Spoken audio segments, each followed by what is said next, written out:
Bonjour à tous, c'est Ben et bienvenue dans ce briefing hebdomadaire sur les cryptos où on va regarder cette semaine le Bitcoin, l'Ether et le Ripple. Le Ripple qui a fait une hausse énorme la semaine dernière en fin de semaine, qui a pris 40% en une journée.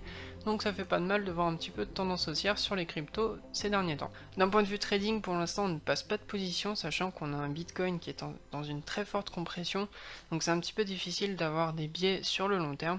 Je vous rappelle que le Bitcoin est toujours en train de compresser entre les 6000 $ et maintenant les 7000 $, sachant que la compression hebdomadaire qui se resserre de plus en plus. Donc l'idée pour l'instant c'était tout simplement de ne pas prendre d'achat. Donc même s'il y avait un départ en tendance haussière la semaine dernière, on n'a pas pris d'achat sur le Bitcoin et on laisse simplement le mouvement aller chercher les 7000 $ pour voir comment on va réagir sur ces niveaux-là. On a deux options, soit on partira sur une nouvelle tendance haussière, donc ça serait assez intéressant par rapport à l'hebdomadaire, sachant qu'on a un hebdomadaire qui compresse beaucoup, donc si on avait un départ en tendance haussière, ça pourrait déclencher une tendance haussière hebdomadaire et nous aider à aller chercher les 8000 $, et pourquoi pas le prochain niveau juste après les 8000 qui correspond à peu près aux 10 000 $ sur le Bitcoin, donc ça pourrait nous redonner une belle tendance haussière à swinger sur le Bitcoin. Donc ça pourrait être très sympa de faire un petit swing là-dessus. Mais pour l'instant, on est toujours dans cette compression, donc l'idée c'est de chercher les 7000 et on verra la réaction sur les 7000, sachant que arrivé sur les 7000, il pourrait tout simplement se passer un retour aux 6000, comme il se passe depuis un petit moment à chaque fois qu'on va chercher les points hauts de cette compression long terme. Pour ce qui est des news par rapport à la SEC, sachant qu'en ce moment il y a beaucoup d'hésitations par rapport à la SEC, je vous rappelle que la dernière grande tendance haussière qu'on a eue en juillet, c'était quand on avait des projets d'ETF et de trackers sur le Bitcoin et l'Ethereum, qui ont été malheureusement bloqués par la SEC, donc c'est l'agence de sécurité des marchés aux États-Unis, qui a tout simplement refusé ceci aux États-Unis et bloqué tous ces systèmes d'ETF et de trackers. Donc ça a été suivi par une forte chute sur le Bitcoin qui aujourd'hui est en train d'osciller et est en attente des nouvelles par rapport à la SEC qui nous donnera plus d'informations le 30 septembre quant à sa décision pour approuver ou non les nouveaux instruments par rapport au Bitcoin et à l'Ether qui permettraient aux institutionnels de investir beaucoup plus d'argent et qui augmenterait la spéculation sur les cryptos et pousserait justement le Bitcoin vers le haut, pourquoi pas d'ici la fin de l'année 2018, un Bitcoin à nouveau sur ces 10 000 $, ça pourrait faire du bien. Donc ensuite l'Ethereum, donc sur l'Ether on n'a pas grand chose non plus pour l'instant, on est toujours sur cette forte tendance baissière, il n'y a pas grand chose à dire en plus par rapport à d'habitude, c'est-à-dire qu'on a toujours ce fort canal baissier qui forme un petit biseau qui se resserre de plus en plus sur l'Ether. Donc on est toujours dans ce biseau descendant long terme sur l'Ether qui ne veut pas tout simplement changer de tendance. Donc on est bloqué dans cette forte tendance baissière qui est vraiment très très raide. Mais quand même, vous pouvez remarquer, donc depuis la fin de semaine, on a des petits retournements depuis la semaine dernière. On est en train de corriger. Et actuellement, on est sur un niveau qui est assez intéressant, donc on est en train de frôler la compression précédente. Donc je vous rappelle que ça correspond tout simplement à une configuration de réintégration si jamais le prix venait à retourner dans la boîte précédente. Donc tout ça vous le voyez dans la formation swing.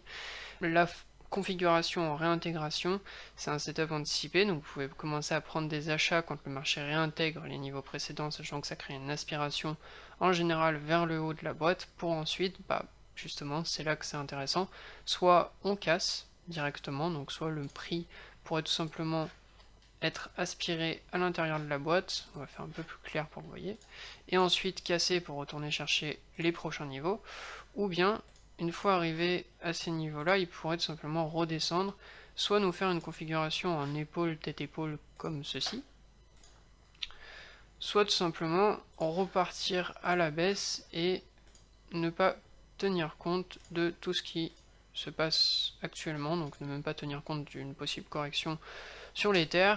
On ne sait pas, ça dépendrait peut-être des news que pourrait nous sortir la SEC, sachant que la fin du mois de septembre arrive bientôt et on aura beaucoup de nouvelles par rapport à ces trackers et ces ETF qui vont être peut-être débloqués aux États-Unis, ce qui serait très intéressant pour reprendre une hausse sur ces cryptos, Ether et Bitcoin. C'est peut-être pour ça d'ailleurs qu'on a un ralentissement de la baisse et qu'on voit des corrections et une amplitude des impulsions baissières de la tendance hebdo de plus en plus courte, sachant qu'ici on a une forte impulsion et ici elle est très courte comparée aux précédentes, et on aura une possible réintégration donc peut-être des retournements à voir sur le Bitcoin et l'Ethereum d'ici la semaine prochaine. Donc quelque chose à suivre en tout cas sur l'Ether cette semaine, c'est cette réintégration possible et donc ce biais acheteur qu'on pourrait avoir sur l'Ethereum.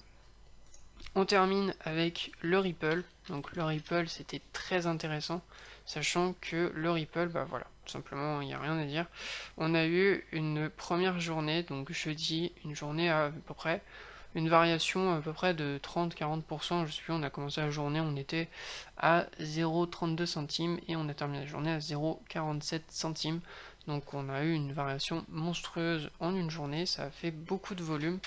Et ça a complètement retourné la tendance sur le Ripple qui a continué ensuite sa hausse. Donc on a eu vraiment une journée suivante avec une volatilité tout simplement dingue. On est passé de 0,47 à près de 0,8 $ en une journée. Donc c'est monstrueux comme variation. On est à plus de 100% sur une journée, hein. On a fait une variation qui était proche de 100% sur une journée. Donc c'était pas rien par rapport au Ripple. Donc le Ripple retourne à l'attaque, c'est peut-être avec l'arrivée de l'événement par rapport au Ripple. Donc il y a un événement sur le Ripple qui va sortir avec beaucoup de conférences et beaucoup de news par rapport au Ripple et aux technologies de la crypto et la blockchain du Ripple. Je vous rappelle que le Ripple était à des prix beaucoup plus hauts il y a de ça quelques temps, il y a de ça un peu plus presque un an, hein.